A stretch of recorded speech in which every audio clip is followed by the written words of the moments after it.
अस्सलाम वालेकुम नाजरीन, मैं हूँ आबिद अंदलीब। हिंदुस्तान के मोदी के इस फैसले के बाद पूरे कश्मीर में, चूँकि इस वक्त अभी हमें इतलात नहीं आ रही, कल तक जो सूरत हाल थी वो इंतहाई कशीदा थी और ये सूरत हाल ज़ाहिर है दिन ब दिन अब कशीदा तरीन होती चली जाएगी। इसमें बेशुमार खून का खदशा है, इसमें तबाही है, इसमें न सिर्फ कश्मीर के अमन का मसला है बल्कि ये पूरे ख़ित्ते के अमन का सवाल बन गया। ये सारी सिनेरियो किस तरफ जा रही है, पेलेट गनों का इस्तेमाल और उसके बाद फिर किस तरह से उन्होंने टॉय बमों का इस्तेमाल किया हिंदुस्तान ने नीलम वैली में उसके क्रॉस, और फिर आगे ये सूरत हाल किस तरफ जाएगी, इस सब को हम समझने के लिए हमारे साथ मौजूद हैं जनरल इजाज़ अवान साहब। मेरे ख्याल में इनसे ज़बरदस्त तजिया इस पर नहीं हो सकता किसी का। सर आपका बहुत बहुत शुक्रिया।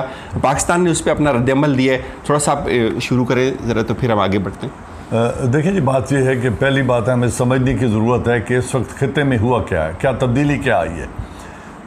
जो मौजूदा बीजेपी गवर्नमेंट है, इन्होंने जो स्पेशल स्टेटस था जम्मू एंड कश्मीर और लद्दाख रीजन का, जो disputed territory United nation resolution के तहत तस्लीम शुदा थी, उसमें तब्दीली कर दिया, उसके स्टेटस को तब्दील कर दिया है। तो ये एक ऐसा स्टेप है उनकी तरफ से कि एक तरफ उन्होंने अपनी ही एक स्टेट को तकसीम कर दिया, जो कि हुकूमत का काम है अपनी स्टेट्स को तहफ़्फ़ुज़ देना, और दूसरा उन्होंने दो वो बुनियादी इशूज़ जिनका वो हमेशा आड़ लिया करते थे कि कश्मीर हल तलब मसला ज़रूर है, लेकिन ये हल तलब है हमारे और पाकिस्तान के दरमियान, लिहाजा हम इसको बायलैटरली हल करेंगे। तो उन्होंने बायलैटरल रेजोल्यूशन की बजाय उन्होंने उसको तकसीम कर दिया, मुतनाज़ बना दिया। दूसरी बात, जो एक्सेशन ट्रीटी था हरी सिंह का, उसके तहत जब ये एक्सेशन हुई थी हिंदुस्तान के साथ सो कॉल्ड, जिसको पाकिस्तान हमेशा डिनाई करता रहा कि ये अंडर कोर्शन थी, अंडर स्पेशल एनवायरनमेंट थी 26 अक्टूबर 1947 को, तो उसमें 3 क्लॉजेज हरी सिंह ने एक्सेप्ट की थी कि इंडिया फॉरेन पॉलिसी चलाएगा, कम्युनिकेशन इंडिया की रिस्पॉन्सिबिलिटी है और दिफा इंडिया की रिस्पॉन्सिबिलिटी है। इसके अलावा इस रीजन के मुस्तकबिल का फ़ैसला वहाँ के अवाम करेंगे। इसको नेहरू ने तस्लीम किया था। फिर जब 48 में जंग की सूरत हाल बनी और जंग हुई और आज़ादी की एक मूवमेंट चली और हमारे मौजूदा आज़ाद कश्मीर के मुजाहिदीन ने जाकर कश्मीर को आज़ाद करवाया, उसका एक हिस्सा जो आज भी आज़ाद है, तो उस वक्त वो यूनाइटेड नेशंस में गए और उन्होंने कहा कि इसको रोका जाए। तो यूनाइटेड नेशन के रेजोल्यूशन के मुताबिक भी जो उस वक्त का हुक्म था वो ये था कि छोटी सी एक फ़ोर्स रख के हिंदुस्तान क़याम अमन के लिए प्लेबिसिट करवाएगा और फिर कश्मीर के लोगों को इस बात का इख्तियार होगा कि वो पाकिस्तान के साथ इलाक़ चाहते हैं या हिंदुस्तान के साथ। आज इन दोनों प्रोविजंस की, सिमला एग्रीमेंट की और हरी सिंह का जो एक्सेशन ट्रीटी था, उसको इंडिया ने उठा के डस्टबिन में फेंक दिया और ख़ुद यूएन रेजोल्यूशन की नफ़ी करते हुए वो मुतनाज़ा इलाका जिसकी हदूद व क़यूद का तयन यूएन के 15 रेजोल्यूशंस में हो चुका था कि वो कौन सा इलाका है, वो कौन सा जोग्राफियाई खित्ता है, कहाँ से शुरू होता है, कहाँ से ख़त्म होता है, जिसका तयन कश्मीर के अवाम ने करना है, उसको भी उठा के उन्होंने बालाए ताक रखते हुए एक आइनी तरमीम कर दी। अब उसके क्या मुज़मरात होते हैं उसको तो पहले देखना है, लेकिन ये तीनों स्टेप्स इंटरनेशनल कवानीन की खिलाफ वर्जी हैं, उनके अपने आइन की खिलाफ वर्जी हैं और उनकी वो जो मॉरल रिस्पॉन्सिबिलिटी बनती थी यूएन रेजोल्यूशन के तहत, उसको उन्होंने बालाए ताक रख कर एक हट दर्मी का मुजाहरा किया है, जिसकी वजह से 3 चीज़ें होने जा रही हैं। पहली बात यह है कि इस खित्ते में अमन ख़तरे में पड़ गया है। जो ख़ुद कश्मीर के अवाम हैं उनकी ज़िंदगियों को ख़तरा है, वहाँ ब्लड शेड के इम्कानात हैं, वहाँ ताकत के ज़रिए उनको सुप्रेस करने के लिए मज़ीद फ़ौज भेज दी गई है। अब पाकिस्तान का बॉर्डर चेंज कर दिया गया कश्मीर के साथ, जो पहले चीन का बॉर्डर कश्मीर के साथ लगता था, अब उन्होंने लद्दाख के एरिया को अपने अंदर जम करके कह दिया है कि चीन का बॉर्डर हिंदुस्तान के साथ लगता है। क्या ये चीन को एक्सेप्टेबल है?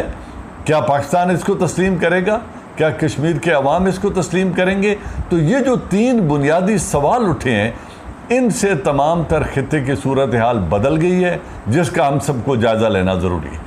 सर, अब आपने कहा कि ये सब इस तमाम खित्ते के अमन से सब इसका ये व्यवस्था हो गया, आप किस तरफ देखते हैं? आपने कश्मीर की जद्दोजहद को देखा, 70 सालों पे मुहित है, कितने शोहदा हैं, कितनी स्ट्रगल है, कुर्बानियाँ हैं, माओं के सुहाग हैं, तकलीफ़ है, दर्द है, लेकिन उसके बावजूद भी वो कश्मीरी खड़े हैं, निहत्ते कश्मीरी आपको टिंकों के आगे, गोलियों के आगे खड़े नज़र आते हैं। अब इतनी फ़ौज भेजने के बाद आप इसको किस तरह देखते हैं? कश्मीरी इसको तो किसी सूरत कबूल नहीं करेंगे।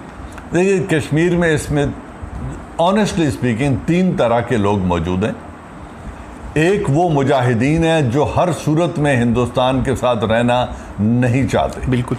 एक वो नौजवान तबका है जो अपने हकूक़ के लिए लड़ रहा है, जिन्हें जो पहला तबका है उसको हिंदुस्तान दहशतगर्द कहता है, लेकिन जो बच्चे पत्थर उठा के अपना प्लेबिसिट का राइट मांग रहे हैं, दहशतगर्दों के हाथ में पत्थर नहीं होते, वो स्कूल का लटका हुआ बैग और हाथों में पत्थर नहीं होते, वो अपना हक मांग रहे हैं। ये दूसरा तबका है।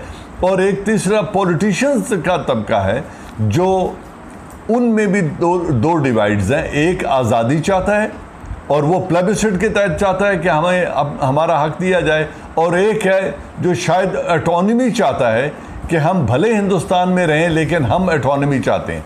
अब इसका हक ये है कि जिस चीज़ का वो खुद इंतखाब करें, उसको तीनों पार्टियां, कश्मीरी, पाकिस्तानी गवर्नमेंट और इंडियन गवर्नमेंट, उसको एक्सेप्ट करे। लेकिन उसका जो फैसला है हतमी, वो प्लेबिसिट के ज़रिए होना चाहिए, गोली और बंदूक के ज़रिए नहीं होना चाहिए।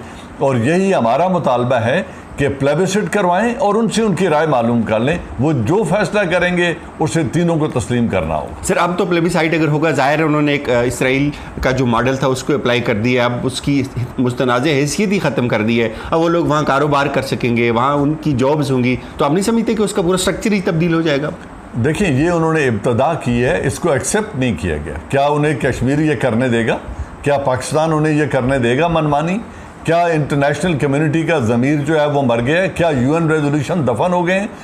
हिंदुस्तान ने अपना इरादा जाहिर कर दिया है, उन्होंने एक रेजोल्यूशन ज़रूर पास कर दिया है, एक ऑर्डिनेंस पास कर दिया है, लेकिन उस ऑर्डिनेंस को जिस दिन वो इम्प्लीमेंट करने के लिए कश्मीर जाएंगे, वहाँ पता चलेगा कि उन्हें जायदाद बेचता कौन है, वो जायदाद किसकी खरीदते हैं, वो आबाद कैसे होते हैं, और उनको इसका तहफ़्फ़ुज़ कौन देता है। मैं इसलिए कह रहा था कि ब्लड शेड और खून खराबे की एक बुनियाद रख दी गई है, और UN की ये रिस्पॉन्सिबिलिटी बनती है सिक्योरिटी काउंसिल की कि वो इस खून खराबे को रोकने के लिए सामने आए। असर मुतनाज़ जो बॉर्डर लाइन है, जिसमें नीलम वैली का एक बहुत बड़ा पोर्शन है, वहाँ दरअंदाजी होती है, वहाँ ऐसे टॉय बम फेंके जाते हैं, इस पे आप क्या कहेंगे?